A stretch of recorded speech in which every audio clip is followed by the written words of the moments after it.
So for anyone who doesn't know me, my name is Jo, and I am the director of Supporting Positively. So we do PBS consultancy essentially. But one of the things that maybe very boringly interests me, but is ethics and the application of ethics to our practice within PBS. Because fundamentally, if we don't get our ethics right, we're going to end up with some questionable practice. So that's where Tia ended up asking me to sort of get involved with this one. So just a bit of an outline of our session is firstly to define what assent and consent is within the context of PBS. We're going to explore ethical and legal principles related to consent and assent. Assent, there isn't really anything legally out there, but there's quite a lot of assent referenced within the ethics code. And then we're going to discuss applications of this using a case study. And you should have, everyone who had signed up to this session should have been emailed the case study, but also I'm hoping that Katie has it and can yes, thank you, can put it into the chat so that when we get to that section, you can access that. One thing I have just realised is because I've got this on my full screen, I can't see the time. So Katie, you might have to just keep me on track. Somewhat. Yeah, okay. Lovely. So firstly, what I would just like to know is what everybody thinks is the main challenge when you're obtaining consent and assent for interventions. Now for Slido, if you scan that QR code, it will take you to the question, you can answer it, and fingers crossed, if everything works, it should populate the slides. So I'll just give you a couple of minutes to do that.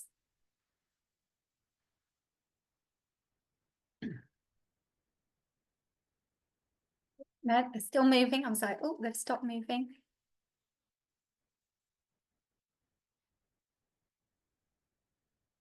Sorry, Katie, I can see your lips moving. Are you on mute? Are you just talking to someone else? I'm sorry, I was reading the question to Tia. Sorry. It's all right. I was just sort of like, you know, the classic Zoom of like, you're on mute. Just making sure. That would normally be me as well, but not this time, I promise. I'll hide my mouth next time I do that. I'm sorry. Fine, it's fine.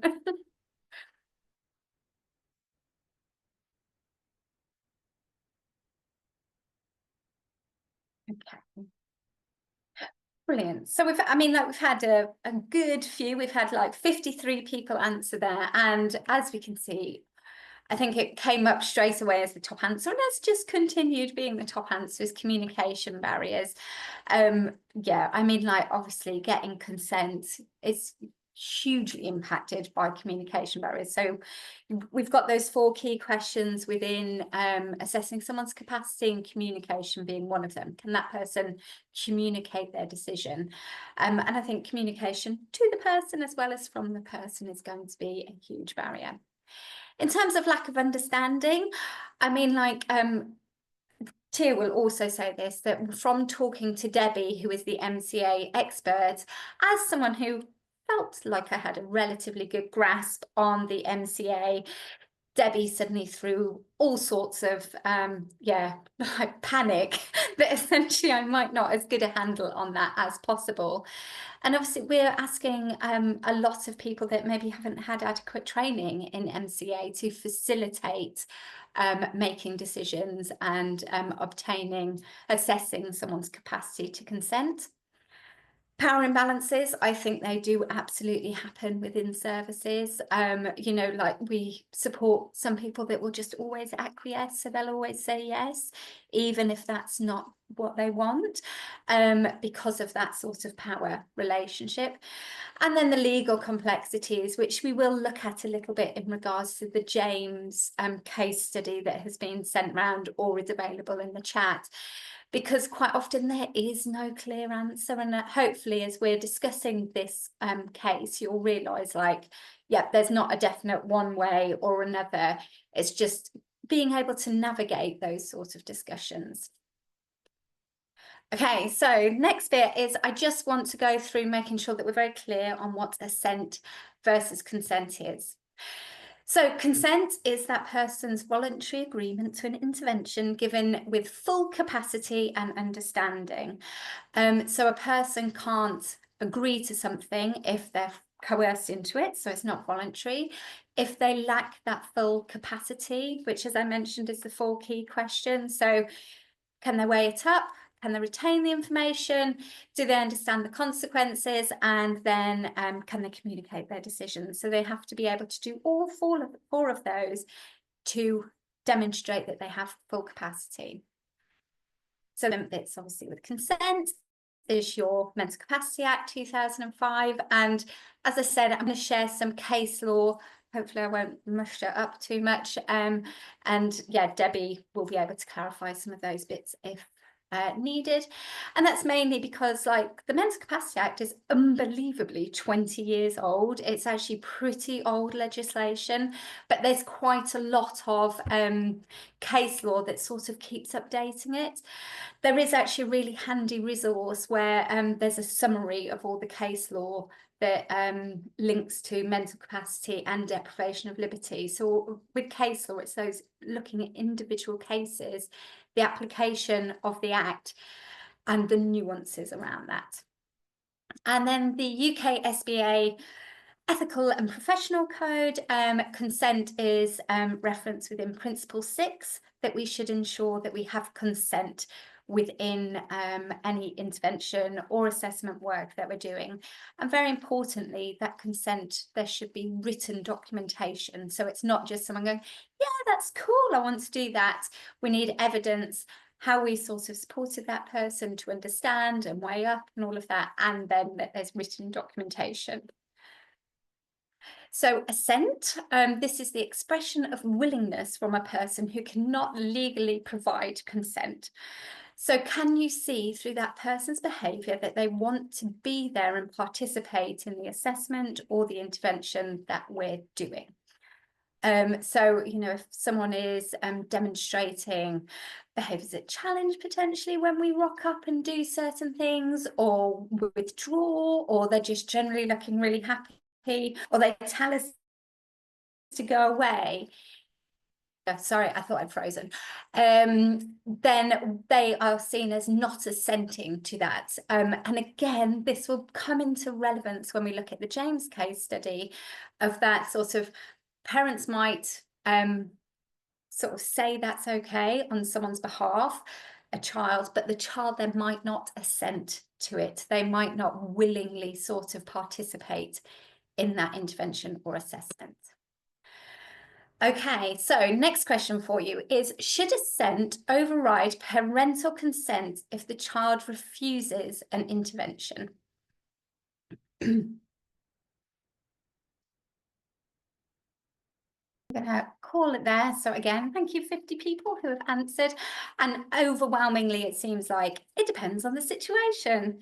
So yes, absolutely, it does depend on the situation. So some examples when parent consent should override assent is if there's an immediate risk to life or safety.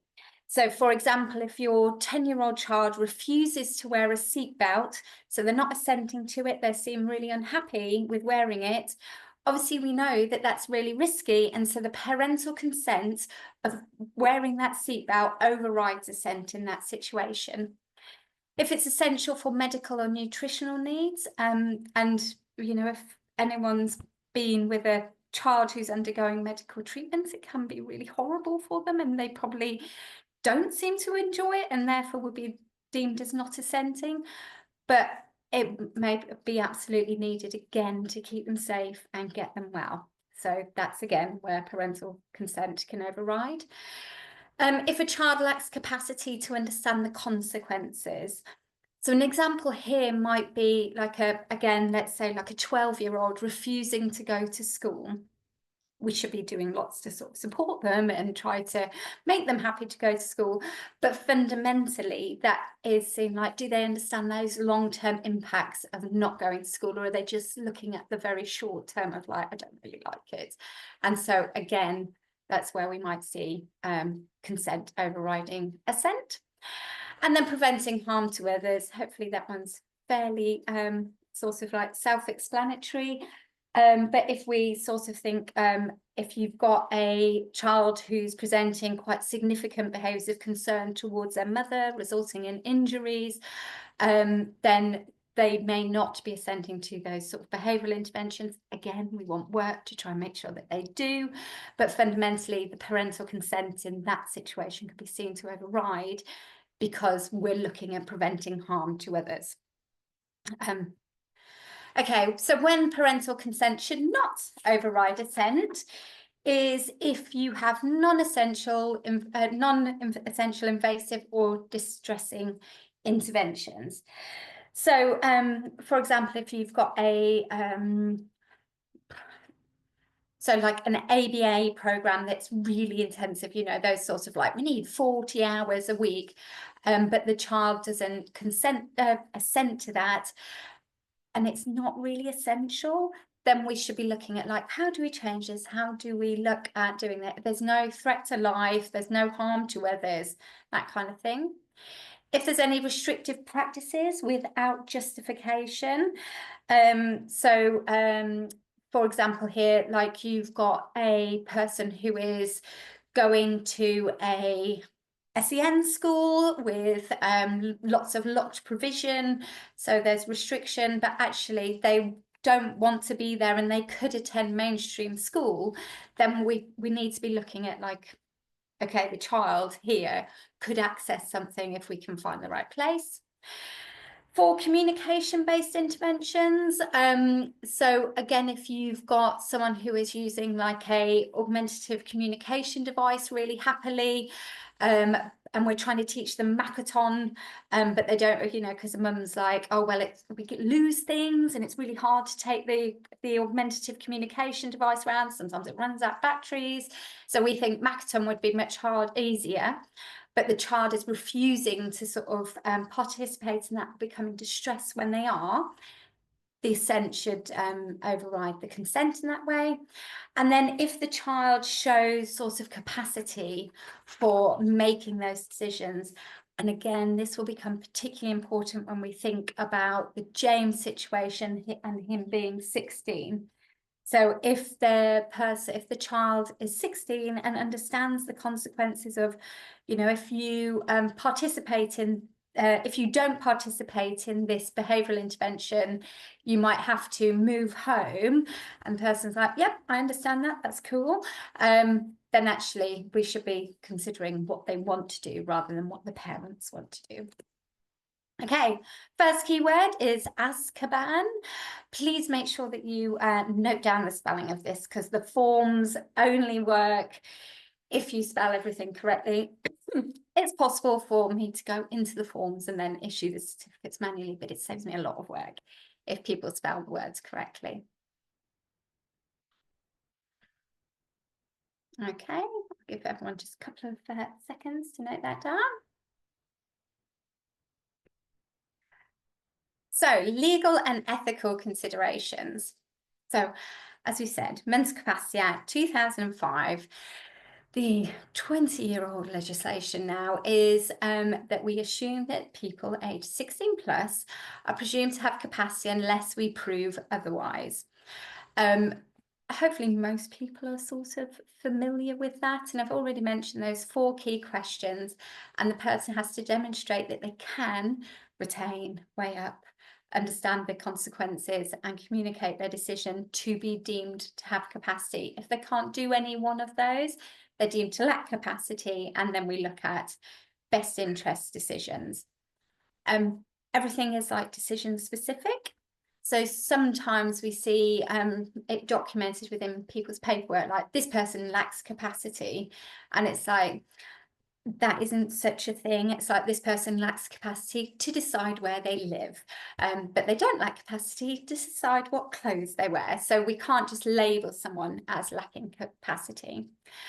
And then best interest decisions. So where someone lacks capacity, we go down the best interest decision to decide what's the best way to support this person or do certain things. So we must always take the least restrictive option. And again, bear this in mind when we come to the James case study. And then we should be respecting the person's wishings, feelings, and their values. And that is where assent overlies here. So we can sort of like, even though the person might not be able to weigh up or understand the consequences of their decision, through their behaviour, you might still get a bit of an inkling as to what they would prefer to do. Deprivation of liberties. So this is relevant where restrictive interventions are used. And there's some case law around this. So the Cheshire West case from 2014 was stating that someone who is under continuous supervision and support is deemed to be under restriction. It says something like a gilded cage is still a cage. So we need to be aware that we're still sort of restricting someone if they have someone with them all of the time. And again, just bear this in mind when we get to the James case. Just find my notes on the D, because I can't remember that one now off the top of my head.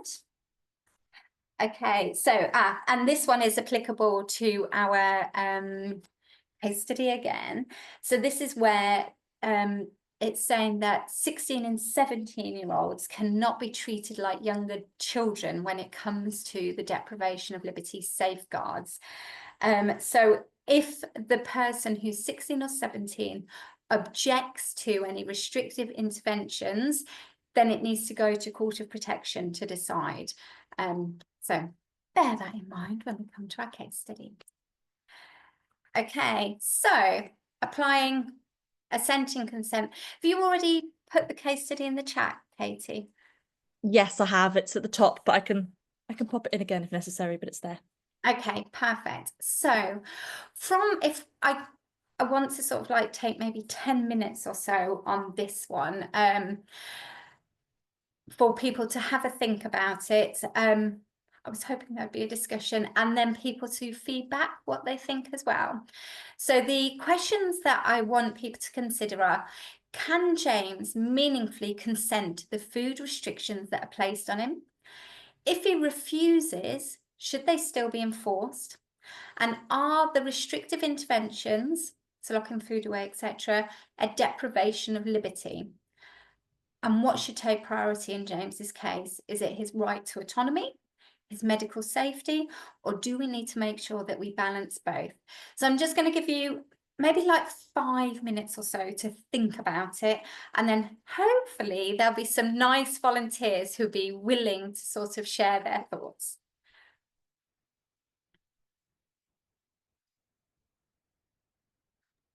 We do have a comment in the chat, Joe, from Alice, who's saying unsure as capacity isn't mentioned in the case study. And then there are answers to the other bits, but I'll wait for a moment on those. Okay, so yeah, capacity isn't mentioned within the case study. So what do we have to assume based on our sort of acts?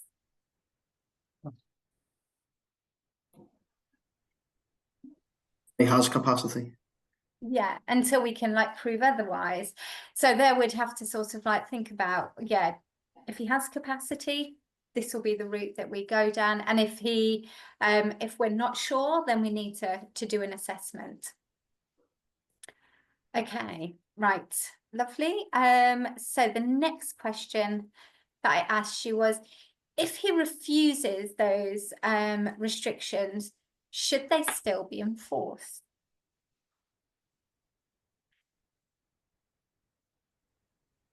There we go. Yep. So Nathan's put, yeah, you have a right to make an unwise decision. So if someone has capacity, we're assuming that they have already sort of like demonstrated that understanding of the consequences and they weigh it up. So they have that right to sort of say, no, I just want free access to my food. I understand that this might be problematic, but I'm still wondering to do.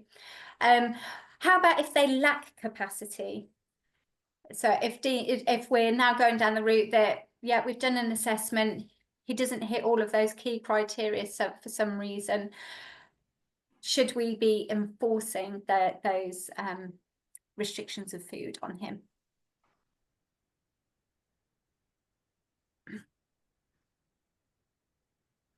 Yeah, best interest before enforcing. It needs to be MDT. Yeah, absolutely, to make sure it's the least restrictive.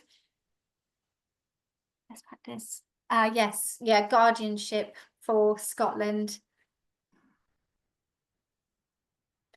Yeah, I think when I was supporting, it was actually Nadia in an old job, and Jera, it took me a little while to get my head around the Scottish legislation being so different.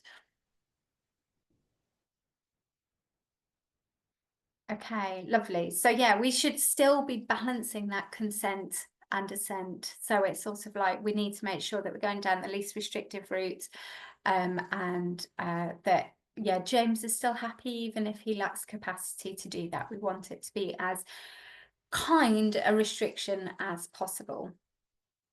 Okie dokie. The last question that I asked in terms of those big ones are if we go down the restrictive interventions, are they enough to constitute being a deprivation of liberty?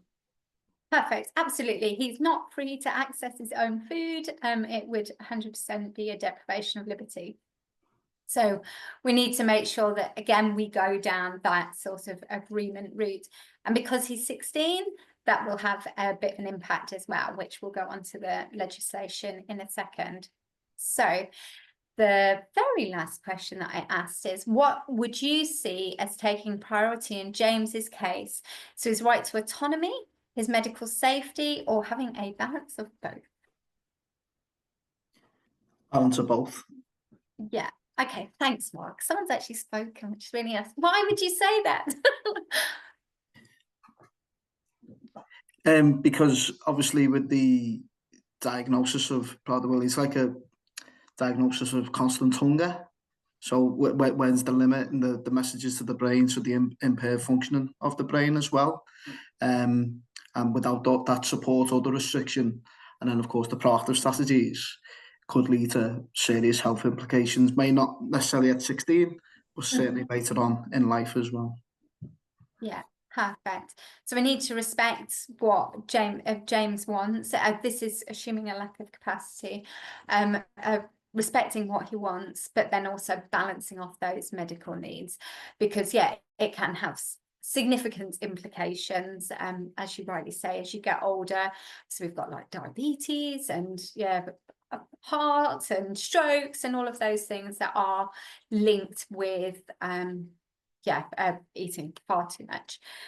Doesn't seem skills teaching has begun yet, so effectiveness would make a big difference. Yeah, absolutely. And I think there's this sort of sometimes a thing with Prader-Willi that we assume food has to be locked away, but you can 100% teach skills. And I know Amy from my team has previously worked with a service where free access to all of the people that live there that have Prader-Willi syndrome, they had free access to food. And because they've been taught those skills, yeah, the overeating ended up not being as much of an issue when things were going very well for people. Obviously, as sort of certain difficulties arose in their life, then we'd have that fluctuation, but generally speaking, it was working really effectively. Okay, fabulous. Thank you very much. So the just the relevant case law here, because we sort of discussed on the mental capacity during our sort of like feedback there, is the legal case of RED in 2019 is that 16 and 17-year-olds should not be treated like younger children in the cases of dolls. So if James objects to his food restriction happening, a court of protection may need to decide rather than parental consent being enough. The local authority versus AB in 2016 also says this. So James's parents cannot override his refusal if it amounts to a deprivation of liberties, which we've already discussed. It absolutely does counter that. Cheshire West says that deprivation of liberties apply when a person is under continuous supervision and is not free to leave. So the food restrictions and the supervision of being around school food may amount to a deprivation of liberties all on its own. And then Birmingham City Council versus D, the best interest and proportionate restrictions mean that for James, any food restriction must be justified in the least restrictive option. Now, again, obviously, this is a case study, so we don't know exactly what sort of way this would look. But I remember working in a service quite a while ago where there was a gentleman there who would eat food, like any food. He didn't have Prader-Willi syndrome, but there was a case in the night that he got up and ate some raw chicken out of the fridge. And obviously that caused quite a lot of concern and resulted in the kitchen being locked. Now, clearly that is not the least restrictive thing at all. So we need to just make sure then it's sort of like, well, one, are we teaching skills? But also if it is deemed that we need to lock certain food away, do we just put it all in one cupboard and then he's got free access to the rest of the kitchen? Do we put things when they're defrosting into a fridge in like the office or the staff room, and then the whole of the kitchen is free access? It's just thinking around those sorts of things. Okay, and then the UK SBA Code of Ethical and Professional Conduct, where this is relevant, is principle 1, so doing no harm. So the very act of restricting food access, it can cause distress. So we want to make sure that we're aware of that and that we are ensuring that any interventions we do are not causing emotional harm to James. So we're not sort of making him sad and distressed, and then making sure that we have those least restrictive ones. But conversely on that, we need to make sure that we ensure safety. So we need to be thinking about like balancing up that risk of physical aggression, but that we're not compromising his emotional well-being there. And this can be where it's really useful to talk to various people around what do we think is right when we've got more information. What's the benefits? What's the disadvantages? And how do they all weigh up? Principle 3, so respecting values and diversity. So we need to make sure that his needs and preferences are considered. He should be involved in those decisions regarding his food access rather than as just making decisions for him because it's deemed like, oh, well, he won't understand this and this is all about keeping him safe. Principle 5, so restrictive intervention should be the last resort, not the first. And as someone had pointed out in the chat, we should be looking at teaching alternative coping strategies rather than relying on control-based interventions. So quite often we see that we go down the sort of restrictive route because it's the quickest way of solving an issue. Teaching skills takes time and quite a lot of response effort on the part of the staff team and the PBS team, but that's still the way that we should go down it. Ensuring consent, which we sort of discussed there, is does he have consent, capacity to consent? If not, his assent must still be respected. We need to make sure that we're monitoring his verbal and non-verbal behaviour to see like what is he happy doing here, and then modify things to take account of what he likes. Maintain sufficient records. So any restrictive interventions that are put in place, we need to make sure have clear documentation. So again, putting in that sort of rationale and how to do it, so that we don't end up seeing increasingly restrictive interventions creeping in. And there's records also about like when do we review it and what would be counted as like success criteria to reduce it, or like help criteria, so it's not working effectively, and what do we do in that situation? We need to then make sure that we protect confidentiality, which obviously it's sort of like any discussions about the restrictions in his behaviour plan should be only shared with people where it's relevant for it to be shared. Maintain professional integrity, so we should make sure that we are basing our decisions on evidence-based, and it should be data-led. So if we put a restriction in place, has it been successful in terms of reducing food restriction, and that his behaviour is not escalated in terms of the the aggressive behaviour that we've spoken about, making sure then that we collaborate with everyone to make sure that there's some ethical decision making. And then principle 10, the last one that we have here, is working within boundaries of competence. So have you supported someone with Prader-Willi syndrome before?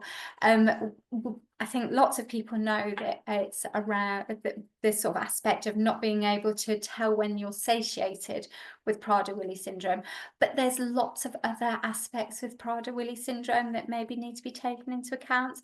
So like late onset puberty, your muscle flexibility is much more increased. Sorry, ligament ones, your muscle building is not as strong as it would be in someone without Prader-Willi syndrome.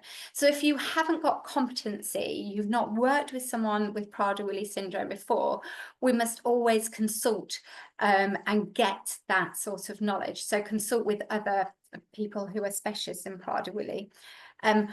You should always be sort of like having good clinical supervision anyway, but you want to make sure that your clinical supervisor there has knowledge of Prader-Willi syndrome. Okay, I have lost you all again. All I can see is my screen, so I'm going to stop sharing. It's really weird. I don't like talking at just myself. It's You're doing very well, Jo. Sorry about the breakout rooms.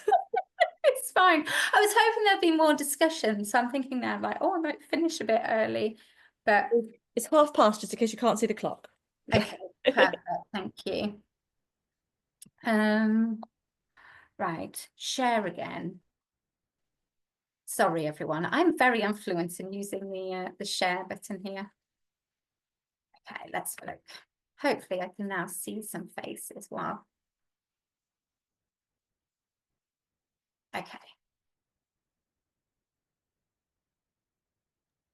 Does it help if I say something? Do we then appear? There we go. Yes, Okay. I've got it. Yeah, just so that it's not just me, because it's like, yeah, you know, you like to see whether people are nodding along or just going, oh my gosh.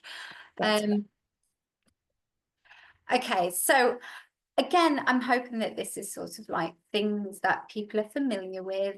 Is so just some stuff that we need to be aware of as PBS specialists when we're working with people, is that how to obtain meaningful consent.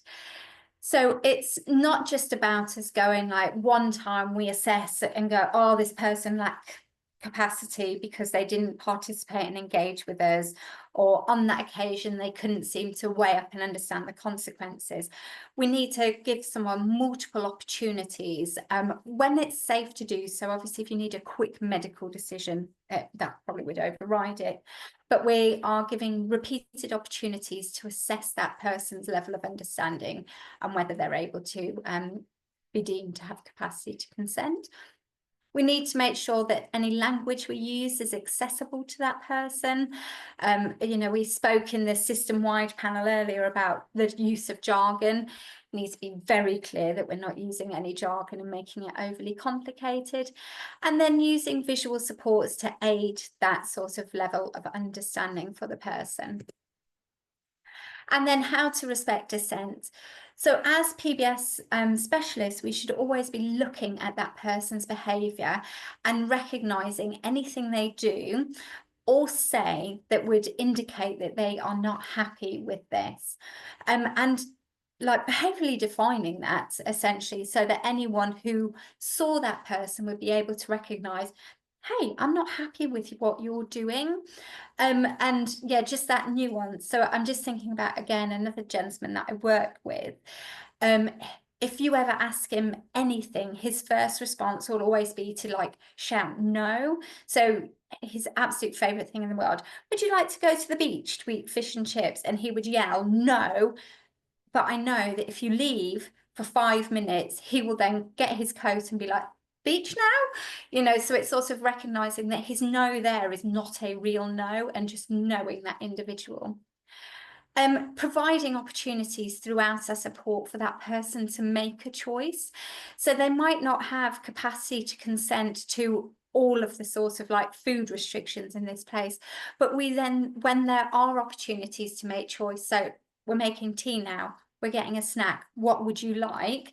We're still involving the person in those decisions, because we can sometimes see, like, we put one restriction in place about something like food, and that's just being like blanketed across everything around that sort of like category of restriction. And then making sure that we review and adjust our support based on what that person seems happy doing. So if the person is constantly displaying those non-verbal behaviours that indicate refusal or that they don't want to do it, even if everybody's decided it's in this person's best interest, we should be reviewing and adjusting what we're doing to take account of the fact that the person is not happy doing that. So what do we do if there's a conflict between assent and consent? So right back at the beginning of this, we did say that sometimes parental consent can override assent and vice versa. So in those situations where there is a conflict, some of the things that we should be considering doing, and people put this in the chat, is consulting the multidisciplinary team. So what does everybody around this child or person think is in the person's best interest? We should never be making a decision on our own. Always consider using the least restrictive, and then monitor and review that. And then the final bit is documenting the rationale. So making sure that it's sort of like, these were the people that were involved in the decision, and this is what we believe is in the person's best interest and why. We discussed these options, these were the advantages and disadvantages of each option, therefore we've gone with this one, and yeah, that's why we think it's best. Okay, so next slide, a question is, how confident do you feel balancing assent and consent in practice? So we've had like, wow, 39 responses now, and very nicely people are saying that they're either kind of confident or very confident, and I think it's one of those things, like, the more that I've ended up reading it, it's sort of like, oh, I feel actually slightly less confident than I thought I maybe should have been, like, especially as I said around the Mental Capacity Act. From speaking with Debbie, it was like, oh my gosh, I didn't know anywhere near as much as I thought, because I was just going on those basic 4 questions. Whereas when you throw the case law in, it sort of begins to muddy the waters a little bit. And everything is so grey, you know, and I always say this with ethics as well, it is quite grey, and I think that that's why it interests me so much, because there's not a right and a wrong answer. It depends on the individual situation and all of the various bits and pieces. So sometimes you might be going, in this situation, I would take course A, and in this situation, because it's a different context, I'm actually going to take option B. And I think that's why I only actually feel somewhat confident, because it's sort of like, you need to process so much information, have such an idea of the context around, like, the supports around that person, the person's understanding, their learning history, and all of that, in order to be able to balance assent and consent. Okay, second keyword is ringots. So again, take a note of the spelling. Joe, sorry, just while people are noting that down, we've just had a question in the chat, which I think is really interesting. Isabel's just asking, how would you know if that there's a conflict between assent and consent if the person has capacity and that it's not fluctuating capacity? Mm-hmm. So I guess it's sort of like, in terms of, if that person has consented to their PBS plan, and they, you know, you've assessed capacity there, and they've maybe participated in it, but then actually when you're supporting the person following the PBS plan, they're not happy with that. That's where you have that conflict. So in that situation, I would be going back to the person and saying, like, hey, I noticed that you weren't happy with this particular thing. What was going on there? Were you just having a really tough day? Or should we look at doing something different? So yeah, I think in that sort of situation, you might end up noticing, particularly if someone's consented to something previously, and then in that moment they don't seem happy to do it, you're going to have that conflict. Does that answer your question? Yeah, that's great. Thank you. I hope that answers your question, Isabel. Yeah, sorry, is it okay if I yeah, it's more, I was thinking as well, like, it's that when the co-production also comes into place, and that's why it's important to have the person involved in the formulation of the strategies, so we can make sure that they assent to the strategies at the same time. Yeah, I think you're right. It links so heavily with co-production, that point. It's a really nice one. Yeah. Brilliant, thank you. Okay. So just our take-home points before we go to questions. Generally, is there any consent must be informed, voluntary and documented rather than documents, so that we've got evidence that we have considered that person's capacity and then what they've decided. Assent must be monitored throughout our assessment and intervention stage to make sure that that person continues to be happy. And even like with our presence going into that person's family home or school or whatever, we should be always like assessing that assent.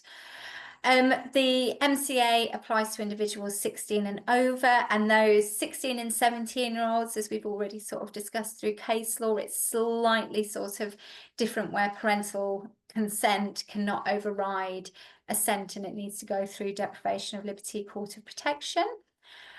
DOLs may apply if there are restrictions in place. We should always use the least restrictive, but we prioritize dignity of the person and their autonomy, so their choices, as much as possible.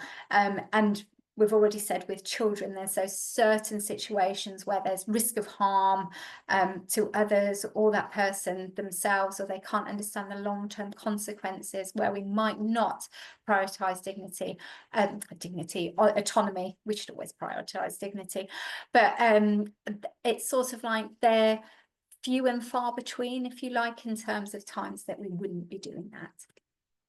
Oh, okay, I'm going to stop sharing there, because actually this is just a question and answer sort of thing, so we can do that in the chat. Oh my gosh, there's like 69 things in the chat. Have you been monitoring it, Katie, for any questions? I have, and actually the question, so there was only the one question so far, which was Isabel's. We've answered that. A lot of the other ones were comments in relation to the questions you're asking at the time, and we discussed. One thing I find really interesting around this subject, and it's probably more of a discussion and less of a question really, but is around when you have the implications of capacity, assent and consent, and it impacting on other people in the same living context. So you might have restrictive practices in place and things like that, but actually it's for one individual, but then obviously the peer group around have to sort of live with the outcomes of that decision. I find that really tricky to navigate, to be honest. I don't know what your advice around those sort of situations might be. Yeah, and it is really tricky to navigate, and that's like the real difficulty with group sort of living. I mean, like, I think there are sometimes creative solutions that you can come up with. So there was one service that I worked with that for one person, they needed the kitchen locked, and it had gone down all of that due process, and that it was applied through deprivation of liberty. So it was properly put in place, but there was 3 other people that lived there that should be able to access the kitchen, and so the service ended up getting thumbprint locks, and the only thumbprints that were logged in there were obviously the other 3 people and the staff members, so that was a fairly sort of creative solution for that. Again, I think it's just so context specific based on what the restriction is, why it's gone in place, and those restrictive practice reduction plans as well, which I think we can be really bad at developing and considering, and restrictions go in and sometimes aren't reviewed again. Yeah, you're absolutely right. No, it's such a tricky one. I find that we've got a couple of comments coming in. So Isabel saying it's even more tricky if the supporting network is expecting more restrictive strategies, or that's been sort of the go-to historically, and then sort of bringing out a fading of those could be really tricky. A question from sorry Katie, I think that's where that sort of like way of writing down what are the options. So you've got, okay, option 1 is we keep the restrictions in place.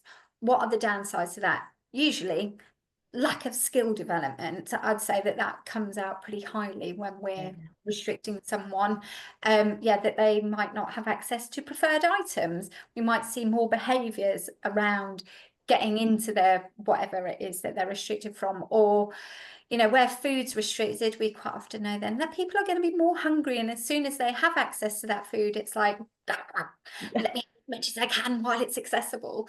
So those are some of the downsides. Some of the advantages might be like, on our lower staffing levels, that's just much easier to manage. You know, like we don't have to worry about them eating food that is not safe to eat. And then option 2 is that we lock the fridge rather than the whole kitchen. What's the advantages? What's the disadvantages? Option 3 is we just have open access. What's the advantages? What are the disadvantages? So you almost are guiding, like, just because this is the decision that's always been made, it's not the only decision that's open to us. But I would always pre-plan what those advantages and disadvantages are, so it opens up discussion. Yeah, no, I think that's a great point. I think it actually leads really quite nicely into Nathan's question as well, who's just asking, how do you suggest we could advocate for Assent around a decision being made if the best interest decision has already been completed? So he's saying that most professionals within an MDT would rely on the best interest decision because the law around that is much clearer. Yeah.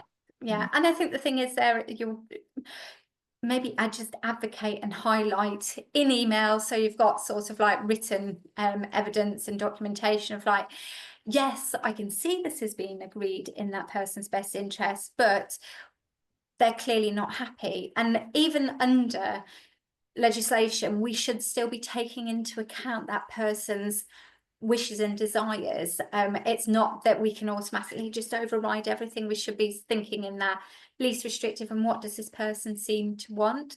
And you can also reference like ethics codes and stuff like that.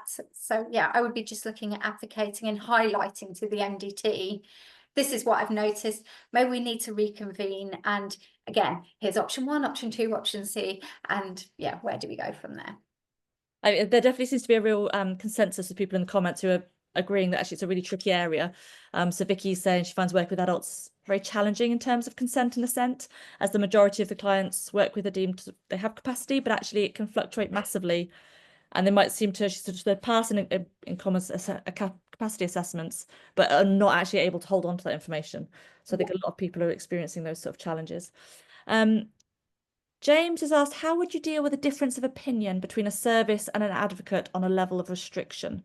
So care management are very difficult to get involved and have not been responsive to questions around best interest meetings, but the advocate is pushing for more restrictive practice when the service believes this would lead to significant increase in risky behaviour. Yeah, so I mean, like, and your care management team, social workers and stuff, I'm going to guess have not generally been responsive from what you were saying, because that would be the first port of call. Your duty social worker, if you can't get hold of the named social worker, if the person has a named social worker, and ultimately those sorts of decisions where it's a restriction that can't be agreed in that person's best interest, you can look at going down the court of protection route. Okay, brilliant. Thank you, Jo. I can't see any more questions come in. So